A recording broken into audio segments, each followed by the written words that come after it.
इकडे इकडे सर समोर बघा सगळ्या जण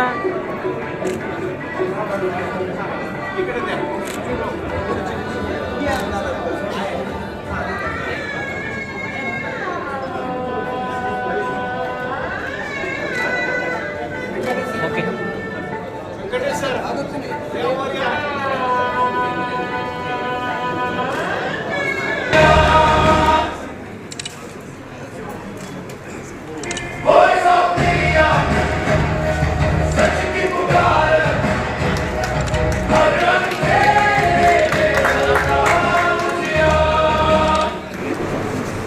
मोबाइल खाली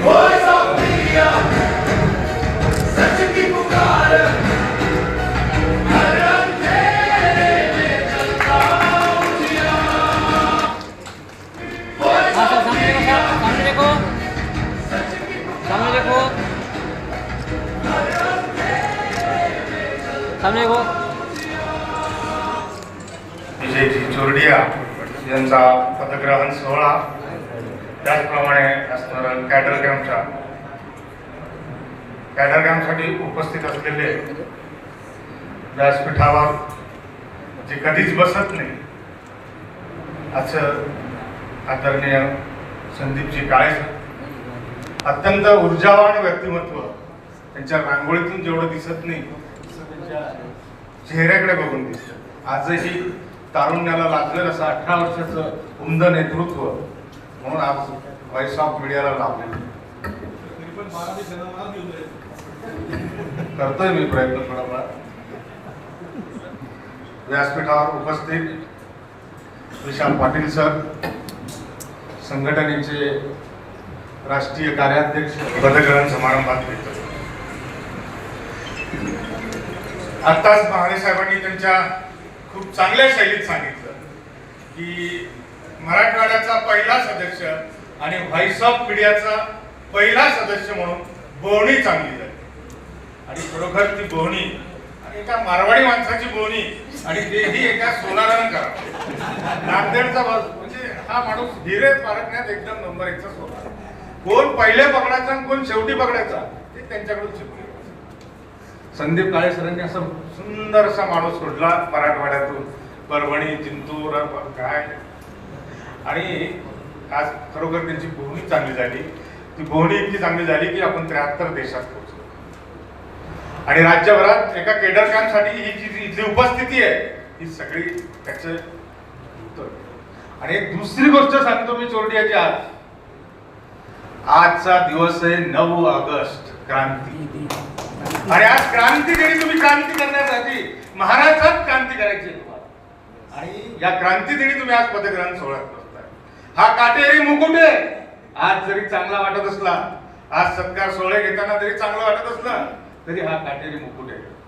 महाराष्ट्रात दरवर्षी 150 पत्रकारांची हत्या होते आणि 350 पत्रकारांवर गुन्हे दाखल होत आहेत. याच्यासोबत तुम्हाला लढाई करायची हे लक्षात घ्या.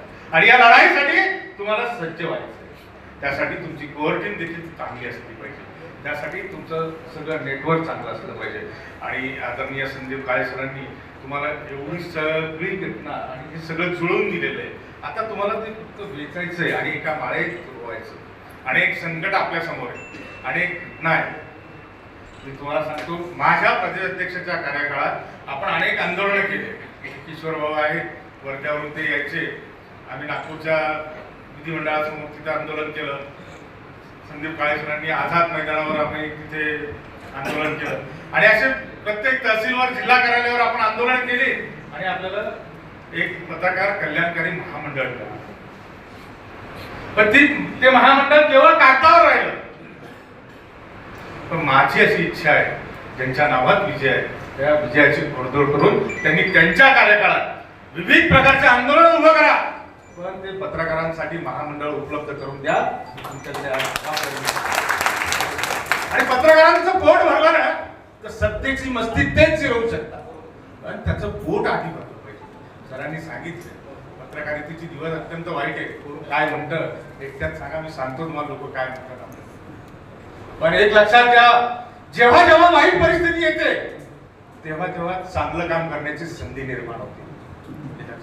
दलितांवर भरपूर अत्याचार अन्याय होत होते तेव्हा डॉक्टर बाबासाहेब आंबेडकरांचा जन्म झाला.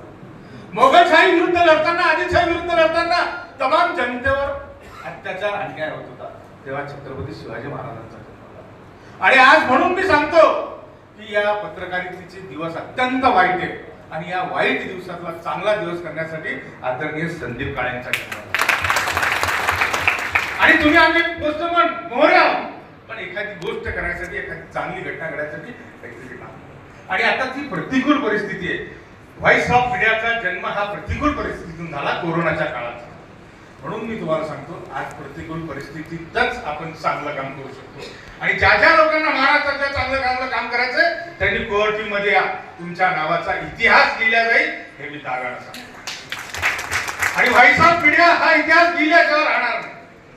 आणि तोच इतिहास लिहायसाठी आपण त्याचं साक्षीदार होण्यासाठी व्हॉइस ऑफ मीडियाच्या कोर टीम मध्ये या आणि चांगल्या पद्धतीने काम करा. अलीकडच्या काळात तुम्ही बघितलं 14-15 वर्षाच्या हुकुमशहा सरकारला कोणी खेचू शकलं नाही, पण तो JNCच्या 2 ते 4,000 विद्यार्थ्यांनी देशाच्या शिक्षण मंत्र्यांचा राजीनामा दिला.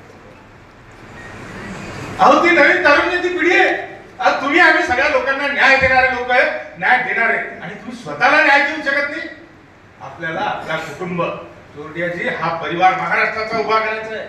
हा एक संघ परिवार उभा राहिला पाहिजे की चोरडियाजीने हात दिले की आझाद मैदानावर 5,000 पत्रकार आले पाहिजे. का येणार नाही? का तुमचं महामंडळ मंजूर होणार नाही? का तुमच्या एसटीच्या सवलती चालू होणार नाही? अहो रेल्वेची साधी सुधी पास पण बंद करून टाकली. अहो देशाच्या पंतप्रधानापासून गावच्या सरपंच घडवण्यात या पत्रकाराचा सिंहाचा वाटा आहे. प्रत्येक, आणि मी तुम्हाला सांगतो तुषार पाटील सर इथं आहे, त्यांची माफी मागून सांगतो, अनेक मीडिया हाऊस दबावात गहाण ठेवले, पण खऱ्या अर्थानं जर पत्रकारिता करू शकतो पाटील साहेब तो हात माझा गाव, तो कधीच कुणाला दबत नाही आणि तो कधीच कोणाला काही म्हणत. म्हणून जी ताकद आहे, आज देशाची परिस्थिती अत्यंत भयानक आहे आणि ती खरी अर्थानं ती ताकद तुम्हाला आम्हाला निर्माण करायची आहे. आणि देशाची लोकशाही जर टिकवायची असेल तर ती खऱ्या अर्थानं जबाबदारी आपल्यावर, मीडिया हाऊसवर नाही, मोठ्या पत्रकारांवर नाही.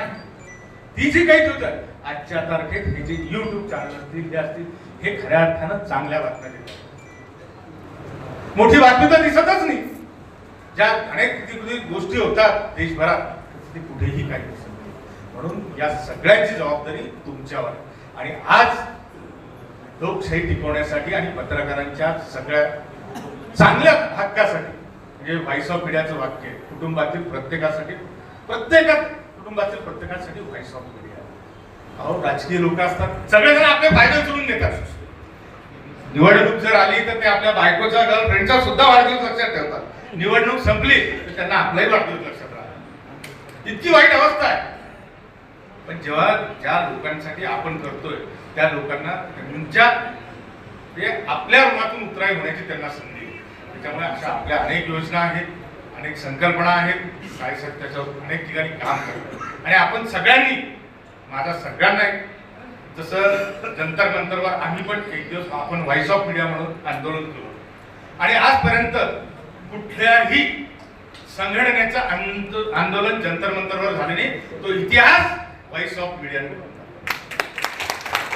जंतर मंतरवर जाण्याची हिंमत आम्ही दाखवली. आम्हाला तिथे परवानगी देत नव्हते. 2-3 दिवसापासून संदीप काय सर परवानगी कशी मिळत नाही, त्यांच्यामध्ये रूल होता 8 दिवस आम्हाला आधी परवानगी. आम्ही म्हटलं नाही, परवानगी तर घेऊच. आणि घेतली, परवानगी पण घेतली आणि आंदोलन देखील केलं. आणि तशाच पद्धतीनं आता महाराष्ट्राचं आंदोलन आपल्याला उभं करायचं. प्रत्येक आंदोलनात आणि प्रत्येक याच्यात लढ्याला आपल्याला यश मिळवायचं आहे आणि ते यश घेतल्याशिवाय चोरडियाजी आपण स्वतः बसणार. आणि म्हणून माझी सगळ्यांना विनंती आहे, व्हॉइस ऑफ मीडिया ही एक परिवार आहे. या परिवारात सगळेजण सामील व्हा आणि चांगल्या पद्धतीने. कदम साहेब रागारागाने बघतात माझ्याकडे, कारण त्याचा थोडंसं जोश कमी झाला. बघू नका तुम्ही, आता पूर्वीच्या जोशात या. तुमच्या मराठवाड्यात सगळं दिलंय. मराठवाडा आज महाराष्ट्राचं नेतृत्व करतोय की तुमच्यासाठी. ओंकारजी, तुम्ही सगळे लोक जे आहेत हे मला असं वाटतं, आम्ही राष्ट्रीय अधिवेशनात गेलो, राष्ट्रीय अधिवेशनात हिंदीत माझं आमच्याकडे देऊळघाटी हिंदी म्हणतात. असं माझं हिंदीत झालं थोडंफार 19-20 आता इतकं ऐकत बोलास तरी मी तसं आपण घेतलं जमून तिथं जमवलं ते काय वापस ते येणारच नाही राव काय गोष्ट का खात आणलं तिथं तिथे सत्यपाल चॅटर्जी वेस्ट बेंगॉलचे होते. ती फार हुशार होती. कल्पेशला माहिती आहे कल्पेश होती ते आली की एक इंग्रजीत सुरू होतं एक दिसत आता माहिती झाली ती पंचायत इंग्रजीत सुरू होत हळूच माहिती जरी आता काय म्हणतो जर विचारून घ्या ते जमलं काय अडचण नाही. महाराष्ट्र दिल्लीचा आधी तख्त झुकवतो तो हा महाराष्ट्र काय टेन्शन नाही. काय आणि चांगल्या पद्धतीने ते आम्ही केलं. त्या वेस्ट बेंगॉलवाल्यांनी इतकं सुंदर असं हे करायचंय भाषण बिषण आणि मग सरांची माझ्याकडे जबाबदारी बाबा महाराष्ट्रात आपण कसं केलं काय केलं मी सांगायचो. त्यातला एक तो म्हणतो की पुढच्या राष्ट्रीय अधिवेशनात महाराष्ट्रापेक्षा वेस्ट बंगाल हा सगळ्यात मोठा राहील. त्यामुळे आपल्याला वेस्ट बेंगॉलची स्पर्धा करायची लक्षात घ्या. आता आपण महाराष्ट्रापुरतं मर्यादित नाही. महाराष्ट्राचं काय झालं बुलढाण्याचं सगळ्यात पहिले केडर कॅम्प झाला. बुलढाण्याचं आपण राज्यभर हे केलं. आता आपण महाराष्ट्राचा रोल देशभर करतो. त्याच्यामुळे प्रत्येक गोष्ट महाराष्ट्राकडे बारकाईने बघितलं जाते आणि इथून पुढं ते वतन तुम्हाला हवाले साथियो तुमच्या हातात आम्ही दिलेलं आहे आणि आता चांगलं नेतृत्व तुम्ही करा आणि चांगली चळवळ उभं करा. शुभेच्छा देतो. जय हिंद जय महाराष्ट्र. बांधून घेण्यात माणूस त्याला पक्का बघा सोडत तर कुठंच नाही. म्हणजे पहिलं सांगा म्हणतात समारोप तुमचा बंदायसाठी तुमचा म्हणजे तुम्ही म्हणाल तसं आणि तुम्ही म्हणाल तिथं समारोप गडर काम केला ते फार मोठी गोष्ट आहे का. तुम्ही म्हणाल तसा आणि तुम्ही म्हणाल तितक्या लोकांचा गडर काम आपण देऊ बुलढाण्यात घेऊ. संदीप काळेच्या सूचनानुसार आदरणीय काळेसाहेबांनी सूचना केली त्यानुसार खरोखर आपण बुलढाण्यात समारोपीय केडर काम घेऊ एवढं बोलतो आणि थांबतो. आपण पाहतात क्रांती सूर्य न्यूज सातारा. आमच्या चॅनलला लाईक आणि सबस्क्राईब करा.